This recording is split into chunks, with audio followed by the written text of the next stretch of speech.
Thank you for hosting this event. I'd like to especially thank Taisha for her hard work. She's been really helpful um, in helping us out. So I'll just give an introduction about me. My name is Shahzeb Siddiqui. I'm an HPC consultant, and I've been doing a lot of support work in software installation and testing in general. We use like SPAC and E4S stack to deploy our stack.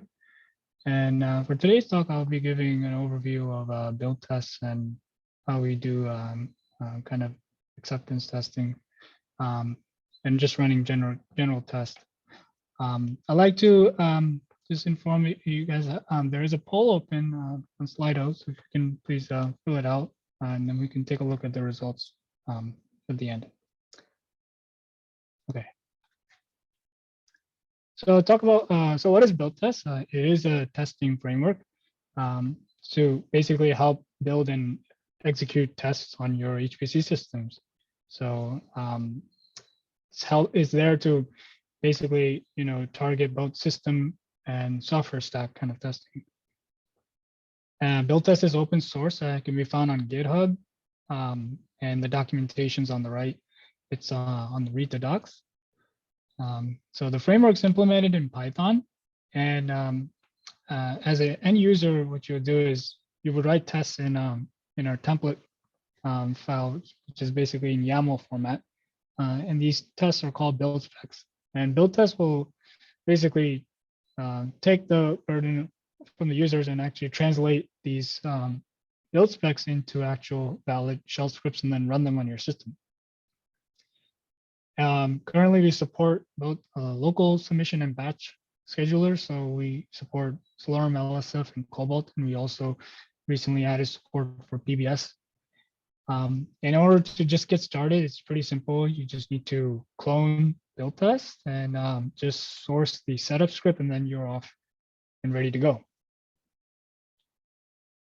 So I'd like to mention some of the goals, design goals when we were trying to build this framework. So we had a few things in mind. First was we wanted to do like high level kind of component testing on both the system and software stack to ensure that the HPC system is working as expected.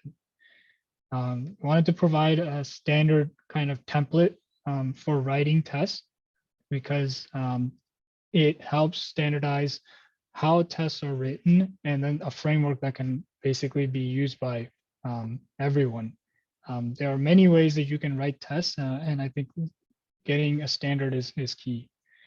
We want to abstract the low-level kind of details like system configuration that's involved in actually writing a test, because there's a lot of site-specific flavor, including queuing systems and the modules and everything else. So we wanted to abstract that as much as possible.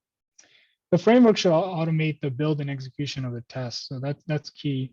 We don't want users to be able to like hand write these tests themselves. And also having support for local and batch submission. HPC systems have, a queue, like a scheduler. So it's key that we are able to do batch submission and also run tests locally when needed. So just give you an overview of some of the terminology that we'll be talking about in BuildTest. So first is the build spec. This is the YAML file that's used by BuildTest to actually, it's the test recipe and it's used to convert into a shell script. BuildTest will actually interpret this file, validated through actual JSON schemas. The two of the schemas that we'll talk about is the global schema and the subschema. The global schema is used to actually validate the build spec file itself, the top level structure, and it's validated for all the build specs. And each of these build specs actually have like multiple tests. So these tests can be validated through one of the subschemas using this lookup field type. These subschemas are actually versioned. We'll talk about this shortly. And each of these build specs actually have an executor that's actually responsible for running the test. So think of these executors as they could be your queues in your batch scheduler, or they could be just basically like kind of local executors like Bash, SH, or Python, whatever. So just give you an overview of the build test kind of command. So when you clone build test, you have the build test command, and all the commands are actually kind of like build test build or build test report or etc. So they're all just sub commands. There are many ways to build your build spec. So you can do build test build with a -b, and it could be a file. It could also be a directory.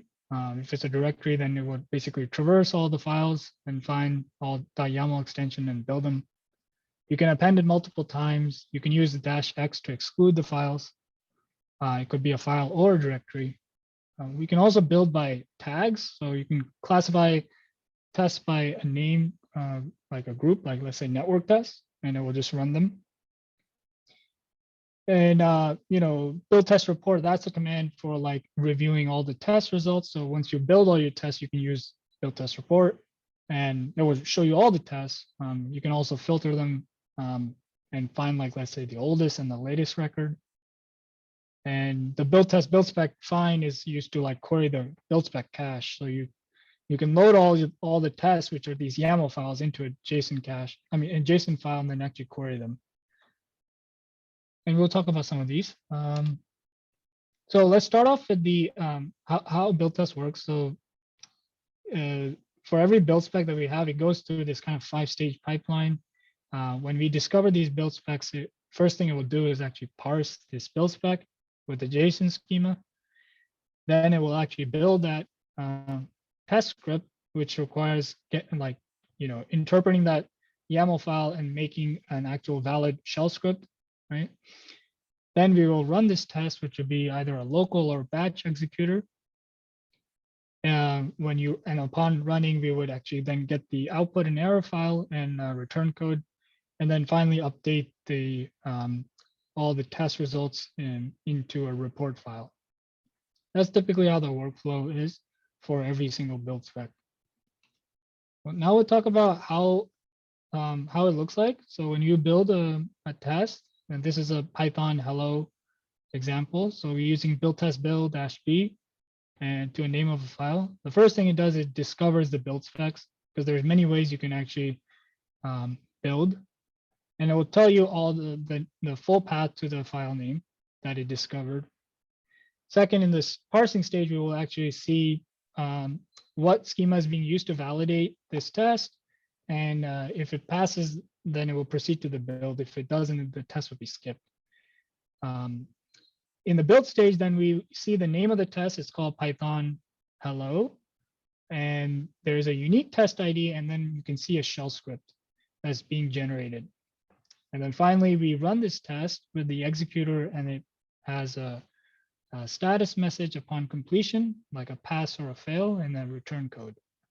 And we see a summary at the end with a log output. So that's what you typically see in these commands. So now we'll talk about how this validation process works. So imagine once you do the build test build with this input file, the first thing it does is actually validate the build spec using the JSON schema. So in our schema, we actually have this global schema.json. We also have these two sub schemas, script version 1.0 and compiler version 1.0. These schemas are actually used to validate the build spec. So if you take a look, the global schema has two required fields, the version and the build spec. So this validates the outer level structure of the test. And then the hello world is the name of the test itself. You can declare more than one. And the type field is a required field for the subschemas. And the script is telling that, go look up the script schema and then validate the hello world test.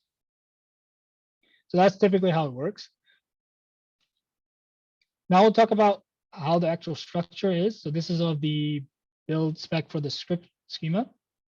So as I mentioned, the version and build specs, these are required fields.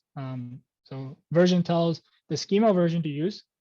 Build spec is the declaration of basically one or more tests.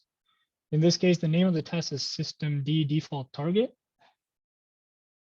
We specify the name of the executor to use. So this generic local bash is just a local executor using bash, and generic is the name of the system. The type is the field for the schema lookup. So the script, as I mentioned, tags is the name of the tag. So you can have multiple names to classify how this test could be run. So if you were to use the build test build -- tags, and then the run is the actual script itself. If you look on the bottom, there is the script version 1.0 schema, and the required fields are type, run, and executor. So depending on which schema you use, it has its own schema and required fields. Okay. So one thing that we can do is have different return code matching. By default, return code 0 is a pass, but we can do different ones. So in this example, we have 4 different tests: exit 1 fail, exit 1 pass. These are just 2 different tests, but the first one just runs at exit 1, so that's going to fail.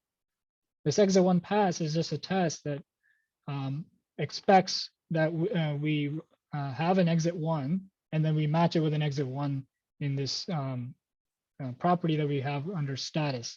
And a return code could be a list of values or a list of return codes.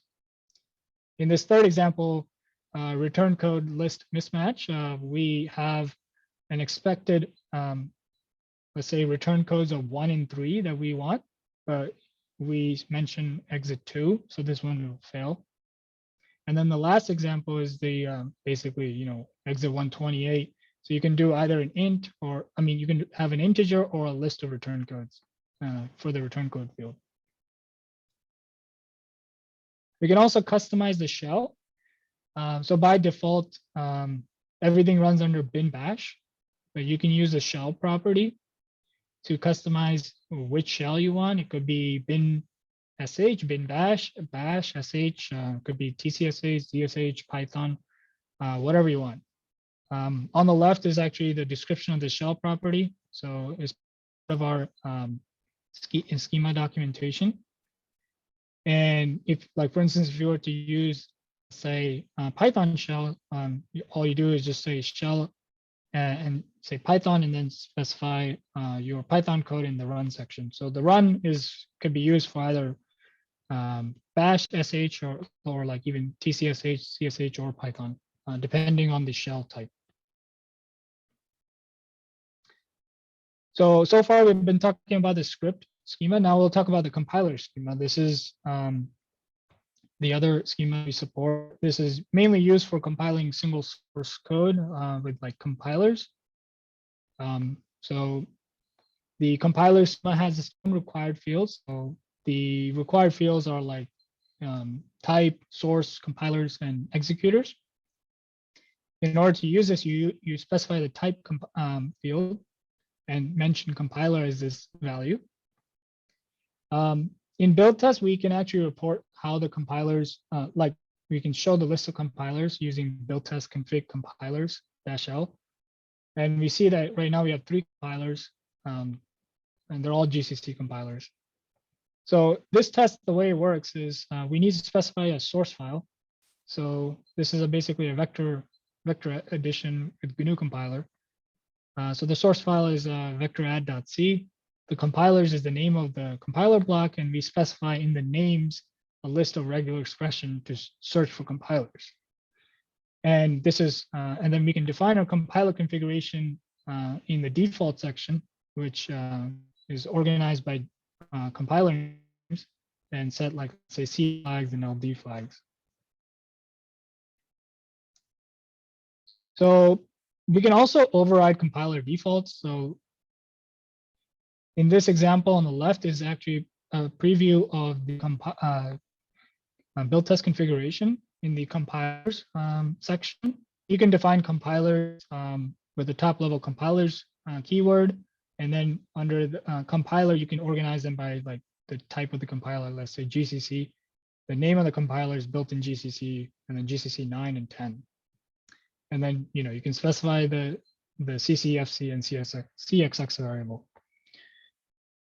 So this test, the way this is defined is we have this hello world C example, and we pick the compilers is basically all three of these compilers. Our regular expression is anything that's built in GCC or GCC. So the default is -01. So -01 will be applied to the built-in GCC. In the config section, we override these C flags based on the compilers that we have. So we can say -02 for GCC 9 and -03 for GCC 10. So you can basically override the compiler configuration from the default. We also support schedulers, so Slurm, LSF, Cobalt, and PBS. So the way this works is we have properties SBatch, Cobalt, BSub, and PBS, and they mimic the directives of each of the schedulers. And it's basically a list of strings where you specify the directives and they get inserted in.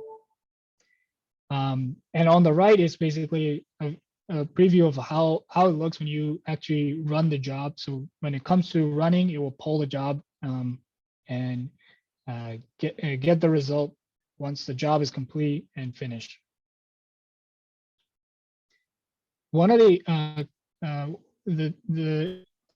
features that we added is the scheduler agnostic configuration using batch property. This implements a subset of the options from LSF, Slurm, PBS, and Cobalt. And the way that this is implemented is we try to find commonalities between the schedulers on the like the common features. And this table on the right shows you like a mapping of the fields. So the field is the name is all the fields available in the batch. So let's say I want to know how you specify nodes, which is very common because you have to specify either nodes or CPU count. So node count is the property name. In Slurm -- nodes. In LSF is -n nodes. PBS is -l nodes. So that's how you look at this table. If there isn't a field available, then it will be ignored. And then this example is just basically using a Slurm, one node, one CPU, 5 minutes of time, 5 megabytes of memory. So now I talk about other features. So the build test, build spec find. This is the command used to filter the build spec. And we can filter and format this basically build spec cache, and it will show you the tests in this kind of tabular format. So this first example, what we say is we want to filter, let's say by an attribute, let's say tags. And I want to find all tags, all tests with the tags name fail. And I will show you basically all those tests that come up with that corresponding tag. Since this is a list, it will show you if that tag name is in the list, it will report it to you. You can also format the columns of the table using the format field. And this is just a comma separated list of format fields. So in this example, it's the same command, but just we filter the columns by name and tags. The default is it has 5 different formats. So name, type, executor, tags, and description is shown automatically. You can also filter by multiple keys. So, and this is comma separated and expects a key value pair. So you can say like, I want to filter by tutorials tags and executors local sh, and the type is of script, and it will show that to you. And so when you run your, when you build your test, then you have, you can actually query all the test results because, upon completion. So build test report is the command used. If you run it without any commands, it will show you all the tests. For this demonstration, we're just going to show you how the tests look using filter and format options. So you can filter using, so the filter option expects a key value pair. And like, let's say in this one, bottom left, you can say, I want to filter by a name of the test. So the name equals, let's say, exit one pass. It will show you all the records of that test. Since you can probably run it multiple times, there's also a unique ID corresponding to that. You can also filter by, let's say, a return code. That will be useful if you want to know a certain return code for a test. So filter by return code equals 2. It will show you all those tests. And you can also filter by multiple fields. So let's say I want to find all tests that have failed. So state equals failed, and corresponding to the executor, let's say local.sh, so just comma separated, and we'll actually filter them for you.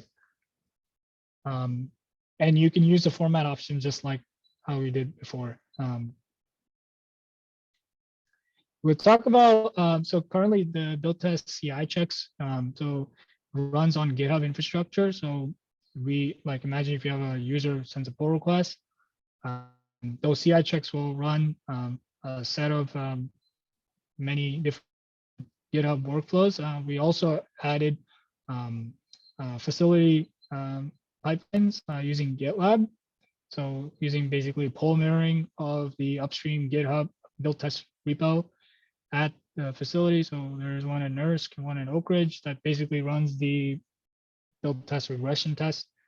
And these are right now set up like with manual triggers. So user comes in, manually triggers it. It's using the ECP kind of GitLab features. So set UID and batch executor support. So it will just kind of natively run like as yourself.